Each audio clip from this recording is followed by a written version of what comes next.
주요 사건, 사고 소식들 이고은 변호사와 자세히 짚어보겠습니다. 어서 오세요. 네. 총선이 가까워지다 보니까 선거 관련된 사건, 사고들이 많이 있었습니다. 그중에서도 사전투표소에 불법 카메라가 설치가 됐고 이게 발견이 됐는데 다음 주 5일, 6일에 사전투표 시작되잖아요. 네. 행정복지센터에 설치된 사전투표소에서 여러 곳에서 불법 카메라가 발견됐더라고요. 어떤 일이 있던 겁니까? 지금 현재까지 밝혀진 바로는요. 경남 양산시 그리고 인천의 남동구 등 총 11대의 불법 카메라가 사전투표소로 예정된 복지센터에 설치된 것으로 확인이 됐습니다.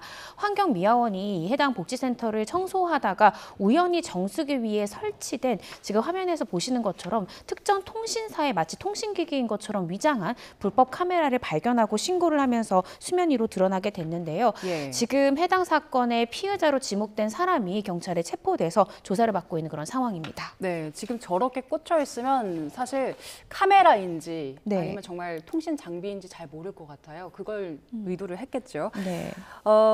이게 사전투표소라는 곳이 이제 관리가 철저히 될 거 아니에요. 그런데 네. 어떻게 외부인이 들어가서 설치를 저렇게 할 수 있는 겁니까? 지금 해당 체포된 피의자 같은 경우에는 40대 유튜버로 알려져 있고요. 특히나 이 사전투표에 뭔가 조작이 있는 것이 아닌가 이런 의혹을 계속 제기해왔던 전국 또 투표소를 활동을 하면서 촬영을 해왔던 유튜버로 지금 밝혀졌습니다.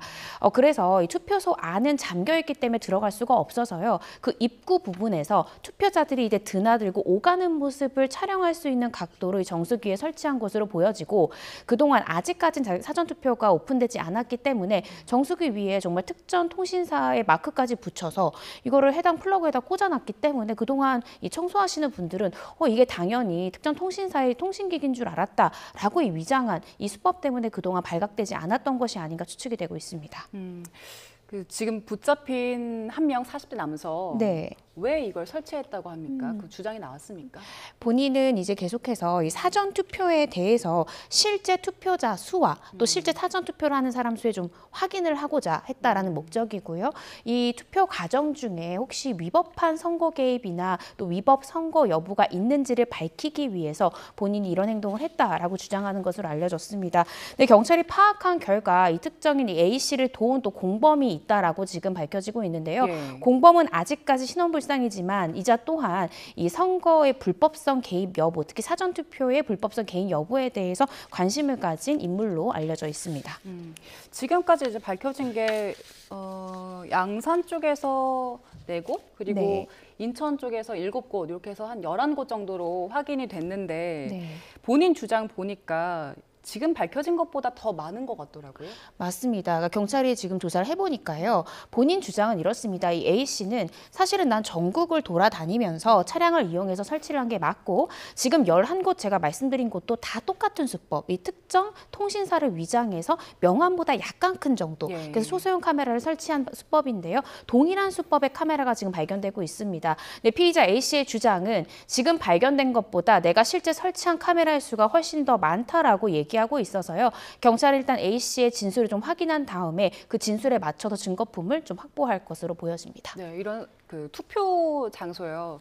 투표소 내부가 아니더라도 이쪽에다가 이런 불법 카메라 설치하는 것 자체가 안 되는 일이죠. 그렇습니다. 공직선거법을 보면요. 이 선거의 부정행위에 대해서 처벌을 하고 있을 뿐만 아니라 이 선거 장소에 이렇게 불법 출입한 부분 또한 공직선거법 위반으로 처벌받을 수 있습니다.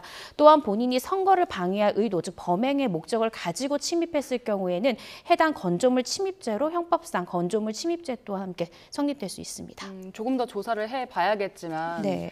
그런 혐의들로 처벌을 받으면 어느 정도 수의 처벌받습니까? 실제로 검찰에선 구공판 처분이라고 해서요. 이게 단순한 약식인 벌금형보다는 실형을 구형하는 구공판, 정식 재판으로 청구할 가능성이 대단히 높습니다. 그리고 지금 밝혀진 것만 해도 11건이지만 본인 자백에 의하더라도 11개보다 더 많은 카메라를 설치했다라는 거기 때문에 실제 검찰도 실형을 구형할 테지만 선고 형량 또한 실형이 선고될 가능성이 높다라고 판단됩니다. 네, 지금 지금 선관위에서 밝힌 사전투표소 개수가 3,500곳이 넘잖아요. 네. 그런데 전국 돌아다니면서 내가 설치를 했다 이렇게 얘기를 했으면 네. 전국적으로 한번 다 들여다보긴 해야겠네요. 네, 그렇습니다. 중앙선관위에서도 지금 이번 불법 카메라 발견과 관련해서 단속을 더 철저히 하겠다라고 밝혔고요. 사전투표 당시뿐만 아니라 지금 이전에도 이런 부분도 단속 더 강화하겠다라는 입장을 발표한 상황입니다. 예. 그리고 다음 사건도 짚어보겠습니다. 어제 부평역에서 있었던 일인데요. 네. 그 민주당 인천 지역구 후보들 이재명 대표와 함께 출정식을 가졌는데 여기에 흉기를 소지하고 있던 남성이 있었다고요? 대회했다고요? 맞습니다. 네, 20대 남성 A씨가 당시에 이 대표의 이 동행을 해서 신변을 보호하던 보호팀에 의해서 흉기를 소지한 채 주변에 있다라는 점이 이제 포착이 됐고요. 그래서 영찰에 이미 동행된 그런 상태입니다. 신변 보호팀에서 이제 확인한 바로는요. 이날 이 피의자 A씨는 어제 오후 5시쯤에 인천 지하철 1호선 부평역 이 북광장에서 흉기를 소지한 채 돌아다닌 혐의를 받고 있고요. 예. 현재 경찰은 이 흉기 소지의 경위와 또 어떤 배후가 있는지 등등을 철저히 수사하고 있습니다. 그 어떤 과정에서 검거가 된 겁니까? 숨기고 있던 거 아닌가요? 맞습니다. 숨기고 있었다가 지금 이 A씨가 아까 말씀드렸듯이 이재명 대표의 신변보호팀이 이 사람이 흉기를 휴대한 채 주변에 배회하고 있는 것을 보고 이 부분을 발각한 것으로 지금 나오고 있고요. 검거된 A씨의 주장은 이렇습니다. 나는 흉기를 소지하긴 했지만 이 칼을 갈러 심부름하러 가려던 중이었다라고 지금 진술을 하고 있는데 즉 어떤 이재명 대표를 향한 어떤 정치적 보복이나 살해의 목적은 전혀 없었다. 나는 어떤 나의 개인적 용무로 이 흉기를 휴대한 것이다라고 지금 범행을 부인하고 있습니다. 네. 일단 경찰의 말에 따르면 네. 그 걸음걸이를 보고 탐문을 하다가 잡았다고 하던데 걸음걸이 뭐 이런 걸로도 판별을 할 수 있습니까? 예, 보통 피의자들이 예를 들어서 굉장히 수상한 어떤 동선을 보인다든지 아니면 뭐 생긴 부분뿐만 아니라 걸음걸이가 굉장히 특이하다든지 하면 이런 부분을 두고 CCTV의 모습과 실제 이제 현장에 출동을 해서 어떤 피의자가 용의자인지를 보일 때 걸음걸이를 확인하면서 이 용의자를 파악할 수 있습니다. 말씀해 주셨지만 지금 검거된 남성은 심부름으로 네. 칼을 갈러 가던 중이었다 이렇게 진술을 했잖아요. 네. 부인을 하고 있는 건데 만약에 정말로 칼을 갈러 가던 상황이었으면 처벌을 받습니까? 그렇지 않습니다. 정말 본인 말대로 어떤 흉기를 소지하긴 했지만 이게 정말 칼을 갈러 단순히 소지했다라고 하면 이것만으로 처벌하기는 어려울 것 같습니다. 그런데 지금 현재 경찰은요. 아직까지 이게 어떤 살해 의도나 위협의 의도인 것까지는 밝혀지지 않았잖아요. 현재 경찰이 수사하고 있는 A씨의 혐의는 일단은 경범죄 처벌법 상에 흉기 은닉 휴대 혐의로 일단은 조사를 하고 있습니다. 그렇지만 우리 형법에서는 살인 예비 음모죄를 또 함께 규정하고 있습니다. 따라서 A씨의 휴대전화나 또 여러 가지 이제 혹시나 이 대표의 동선을 추적한 것이라든지 아니면 공모한 정황이라든지 이런 것들이 어떤 물증이나 메시지 등에서 확인된다면 사실 혐의는 살인 예비나 혹은 또 살인 미수까지 또 확인될 수 있기 때문에 이 부분은 조금 더 조사를 해봐야 될 것 같습니다. 이게 의도가 중요한 거잖아요. 네. 경찰에서 의도를 정확하게 밝히려면 어떤 부분들 조사해야 됩니까? 제가 아까 말씀드렸듯이 가장 사실은 요즘 현대인들은 다 휴대폰을 들고 있잖아요. 그 사람의 단독 범행인지 공범이 있는지도 결국 휴대폰의 전화 내역 또 메시지 내역을 통해서도 확인할 수 있고요. 또 흉기를 언제 어디서 왜 구매하게 됐는지도 굉장히 중요합니다. 정말 A씨 주장대로 본인이 칼을 갈러 갔다라고 하면 A씨가 평소에 사용하던 흉기였어야 그 말이 맞지 않습니까? 근데 만약에 A씨의 동선을 CCTV를 따라 쭉 확인을 해봤더니 최근에 구입한 거다라고 하면 A씨의 주장이 안 맞겠죠. 그래서 이런 부분들을 좀 철저히 한번 수사해 볼 것 같습니다. 이재명 대표가 올 초에 네. 이제 습격을 당했는데 그렇기 때문에 더 민감할 수밖에 없는 상황인 것 같아요. 지금 이제 선거 유세를 하고 또 시민들과 가까이서 만나기 때문에 이런 관리도 더 철저히 돼야 될 것 같은데요. 맞습니다. 사실 이재명 대표는 말씀 주신 대로 올 1월 이 가덕도 현장에서 이제 피습을 당하지 않았습니까? 그때 긴급하게 수술까지 받았었고 또 생명의 위협까지 받은 상황이기 때문에 신변보호팀 또 이재명 대표 스스로도 굉장히 사실 경계를 늦출 수 없는 상황입니다.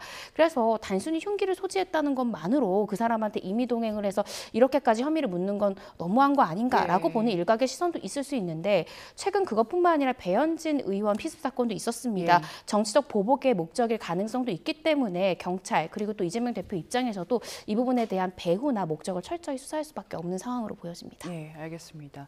그리고 또 개항을 해서 일어난 일인데요. 네.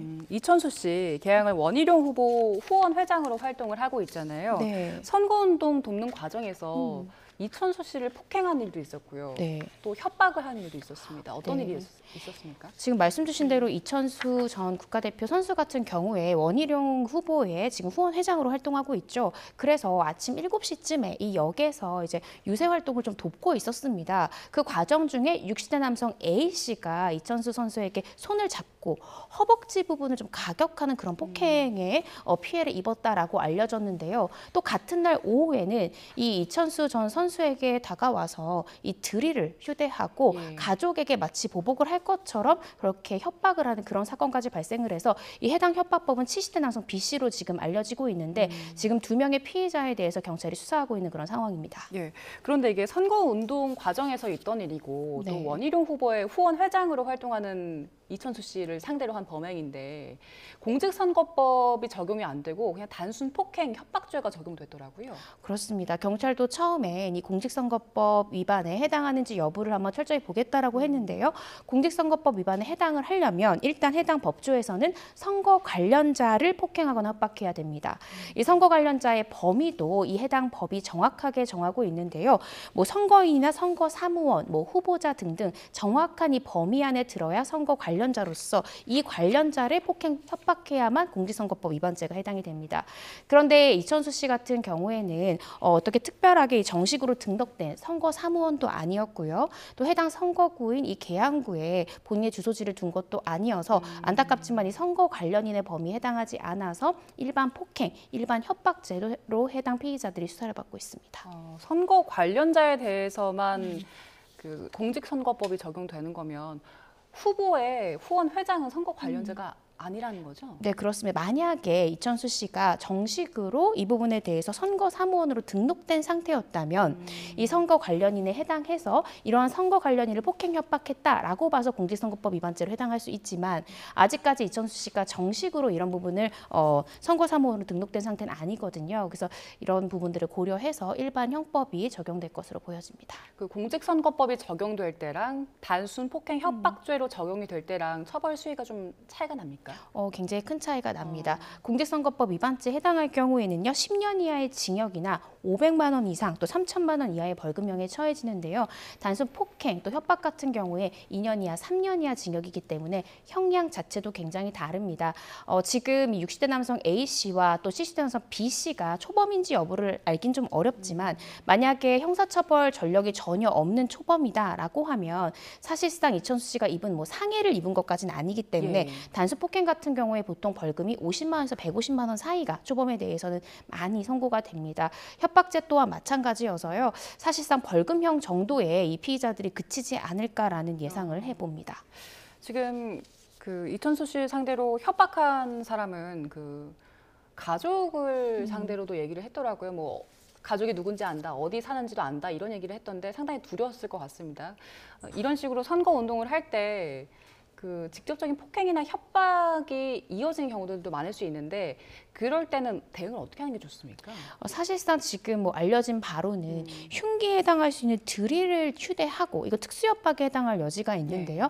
드릴을 들고 당신 가족들의 거주지를 알고 있다. 그럼 이걸 듣는 사람 입장에서는 마치 거주지를 알고 있다는 거 언젠가 찾아와서 보복할 것이다라고 그렇게 굉장히 두려움을 느낄 수 있지 않습니까? 이럴 때는 좀 빠르게 경찰에 신고하는 부분도 필요하고요. 사실은 본인은 그 순간 어떤 행동을 즉각적으로 하기 어렵기 때문에 주변에 있는 사람들이 즉각 112에 신고를 해서 도움을 받는 것이 가장 현명할 것 같습니다. 네, 알겠습니다. 다음 사건도 짚어보겠습니다. 부산 몽키 스패너 사건 많이들 기억을 하실 겁니다. 헤어진 여자친구를 스토킹하다가 신고를 당해서 직장에 찾아가서 흉기를 휘두른 남성이었는데 네. 가해자가 징역 15년, 실형이 확정이 됐더라고요. 네, 어제입니다. 대법원 3부에서는 이 부산 몽키 스패너 사건의 피고인 A씨에 대해서 징역 15년과 80시간의 이 관련 치료 프로그램 이수 명령 그대로 확정하는 판결을 했습니다. 이 피고인 A씨는요, 그간 내가 충동 조절 장애가 있다, 심신미약 주장을 해왔었는데 이런 부분 2심도 인정하지 않았지만 대법원에서도 이 부분 인정하지 않았고요. 원심 판결 그대로 확정하는 판결을 선고했습니다. 네, 1심에서는 반성문도 냈다면서요? 네, 반성문을 냈지만 그럼에도 불구하고 이제 재판부에서는 사실상 피해자 유족과 합의는 되지 않아 피해자나 피해자 가족들과 합의는 되지 않았거든요. 예. 그렇기 때문에 진정한 용서를 받지 못했고 단순히 공탁만을 했습니다. 그래서 이걸 두고 진지하게 반성을 하는지 의문이다. 반성문 내용을 보더라도 이렇게 판결 이유가 적시가 되어 있어서요. 사실상 피고인이 이 진정한 반성을 하고 있지 않다라고 봤던 것 같고 또 본인이 충동조절 장애가 있다라는 것도 어떻게 보면 일부 혐의 부인일 수도 있습니다. 예. 이러한 감형 주장도 전혀 받아들이지 않았습니다. 예. 일단 15년 실형이 확정된 건데 피해자 측에서는요. 네. 지금 피해자가 한 달 넘게 입원 치료를 받았고 지금도 불안해하고 있는 상황이라고 합니다. 그래서 피해자 측 언니는 그 검찰에서 구형한 게 20년이었잖아요. 이걸 네. 왜 20년을 받아들이지 않고 5년을 감형을 했느냐 이런 이야기를 하더라고요. 아마도 피고인이 이전에는 별다른 전과가 없었기 때문에 그리고 피해자가 다행입니다만 어떤 생명을 앗아가는 피해까지는 입지 않았기 때문에 재판부에서는 징역 15년을 선고한 것이 아닌가라고 조심스럽게 추측을 해보고요. 이 스토킹 범죄의 문제점이 뭐냐면 이렇게 뭐 종신형이든 이런 부분이 실제로 선고되지 않을 경우에는 출소 이후에 피해자나 피해자 가족들을 또다시 찾아올 수 있다는 두려움에 이 피해자들 측이 계속 노출된다는 점이 정말 2차, 3차 피해가 아닐까 싶습니다. 실제 피해자 언니도 SNS를 통해서 출소 후에 우리를 찾아올까 봐 너무 두렵다라는 심경을 밝히기도 했는데요. 예. 이런 부분들이 출소 후에도 보호관찰 등으로 좀 철저하게 추가 피해를 막는 그런 조치들이 필요할 것으로 네, 보여집니다. 이 가해 남성이 15년을 다 살고 나와도 50세가 안 된다고 하더라고요. 네. 예, 그렇기 때문에 더 두려운 것 같습니다. 맞습니다. 그러니까 스토킹 처벌에 대해서 저도 좀 안타까운 게 뭐냐면 스토킹으로 범죄로 처벌을 처음 받게 되면요. 3년 이하의 징역 또는 3천만 원 이하의 벌금에 처해집니다. 그런데 이 스토킹 범죄로 이제 입건이 되게 되면 혹시나 후속된 피해가 발생할까 봐 잠정 조치 결정이라는 걸 내립니다. 피해자에게 뭐 주거지나 직장지 근처 50m 내로 접근하지 마라. 뭐 정보통신망을 이용해서 다시 연락하지 마라. 예. 이런 잠정 조치 결정이 내려지는데 이걸 위반하면 2년 이하의 징역입니다. 그러니까 원 범죄를 저질렀을 때도 3년 이하의 징역인데 이러한 잠정 조치를 불이행했을 때 오히려 더 적은 징역형이 규정되어 있습니다. 예. 그래서 이 부분에 대해서 좀 개정이 필요한 것이 아닌가. 왜냐하면 스토킹 범죄 피해자들은 이 사건 당시의 피해도 너무 중요하지만 이후에 후속될 피해가 더 두렵습니다. 네. 이런 잠정 조치 불이행 부분에 대한 형량을 좀 높여야 되는 것이 아닌가 개인적으로 생각하고 있습니다. 그래서 실효성에 대한 지적이 계속 나오고 있는데 최근에 대법원에서 그 양형위원회에서 최대 양형을 신설을 했잖아요. 네. 그런 부분들은 스토킹 범죄 줄이는데 좀 영향을 미칠까요? 사실상 이 스토킹 범죄가 초범인 경우에는요. 예. 정말 검찰에서 구공판 처분, 즉 자신이 정말 한 번도 경찰서에 가본 적이 없는데 스토킹 행위를 했고 이게 범죄라는 걸 철저히 깨닫고 재판정에 서는 것만으로도 경각심을 느끼는 피고인들이 있습니다. 그런데 사실 부산 몽키 스캐너 사건 같은 경우에 좀 예외적인 경우라고 생각이 듭니다. 실제 양형 기준도 많이 올랐고요. 저도 변호사로서 변호를 하다 보면 예. 초범인 경우에도 스토킹 행위나 또 재질이 중한 경우에는 실형이 선고되는 경우가 많이 늘었습니다. 이런 부분들이 사실은 스토킹 범죄를 예방할 수 있는데 한 가지 역할을 할 수 있지 않을까 생각합니다. 네. 이 피해 여성이요. 그 전에 뭐 일단 신고를 한 상황이었고 보호 조치만 잘 이뤄졌어도 이렇게까지 피해를 입진 않았을 텐데 스토킹 피해를 보고 있는 피해자들이 네. 어떻게 대응을 해둬야 이런 큰 피해를 막을 수 있을까요? 사실은 피해자들은 예. 어떻게 대응하는지 알지 못합니다. 아. 왜냐하면 피해자가 되는 것은 우연적 사전에서 되는 것이고 피해자가 처음 돼본 사람이 어떻게 대응할 수 있고 경찰이나 검찰로부터 어떤 법률적 조력을 받을 수 있을지를 알기 어렵습니다. 따라서 오히려 수사기관인 경찰이나 검찰에서 당신 스토킹 범죄의 피해자에 해당하기 때문에 뭐 스마트워치도 지급받을 수 있고 주거지 순찰 강화도 받을 수 있고 또 이렇게 추가 피해가 발생했을 땐 어떤 우리의 서비스를 받을 수 있는지를 좀 자세히 알려주고 또 이러한 피해가 발생했을 때 즉각 조치를 요청하라는 안내를 철저히 하고요. 네. 경찰에서도 이 스토킹 범죄로 입건된 사람에 대해서 추가 피해 가능성이 이 사건처럼 농후한 경우에는 피해자의 도움 요청에 대해서 경시하지 않고 네. 좀 그 부분에 대해서 좀 귀 기울여 들어주고 또 추가 피해가 발생하지 않도록 철저히 좀 함께 보호 조치를 하는 부분이 중요하다고 생각됩니다. 네, 경찰의 철저한 보호, 관리가 더 중요하겠네요. 알겠습니다. 오늘 얘기는 여기까지 듣겠습니다. 주요 사건, 사고 소식들 이고은 변호사와 짚어봤습니다. 고맙습니다.